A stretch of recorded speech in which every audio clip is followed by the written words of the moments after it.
Hello, Antiochian men. This is Michael Bocklig, and I'm back with another in our Ask Father Hans series. Father Hans, good morning. Good morning, Michael. Our next question reads this way.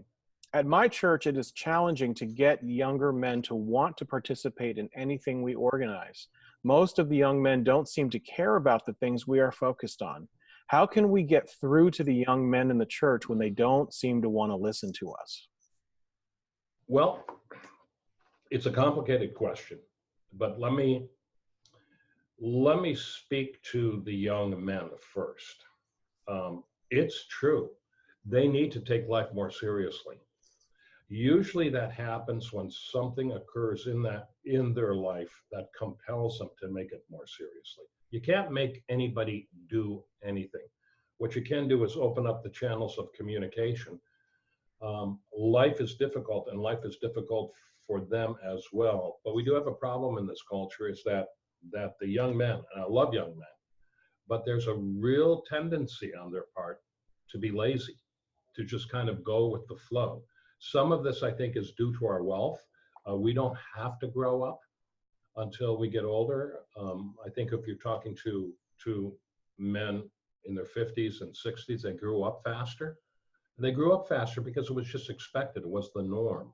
You know, you graduated high school, and at that point, you started taking care of yourself financially, so on and so forth. In our culture, you can extend adolescence, really. You can extend childhood. And so sometimes the guys don't snap into maturity until they're like 25 or 26 years old. It's not true of all guys, but it's true of a lot of guys. So that is a problem, and I think it's a problem that we have to address. How can we address it? I think we challenge the guys, because guys respond to a challenge. And the truth is, if you're wasting your days doing video games and all other distractions, the soul is malnourished. And they are actually very thirsty for real substantive, concrete experience and truth and meaning and all that. So I think it begins again with relationship. And if you can't get them to move, sometimes you have to have, now you talk to your priest about this, just don't go off half-cocked and do it yourself. But sometimes they need a come to Jesus talk. They really do. And I've done this with guys where I've just sat them down and say, look, you're messing up.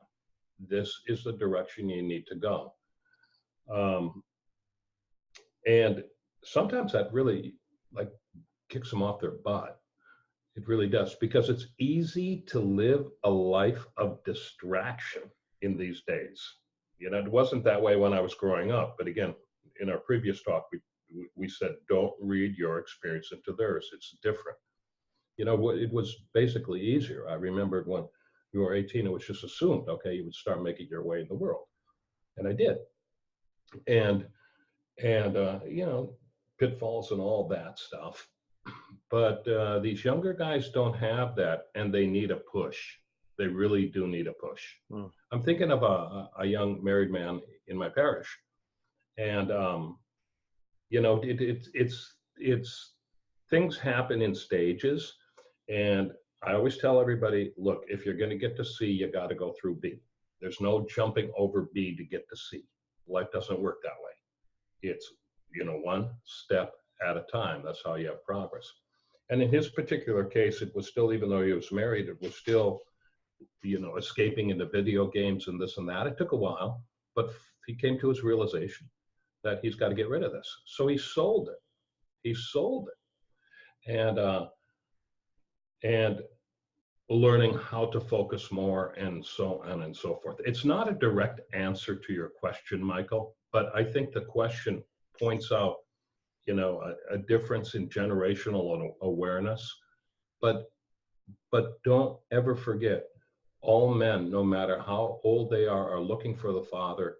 So if you can provide guidance, even a little bit incrementally, that's a net positive, because again, life happens step by step by step.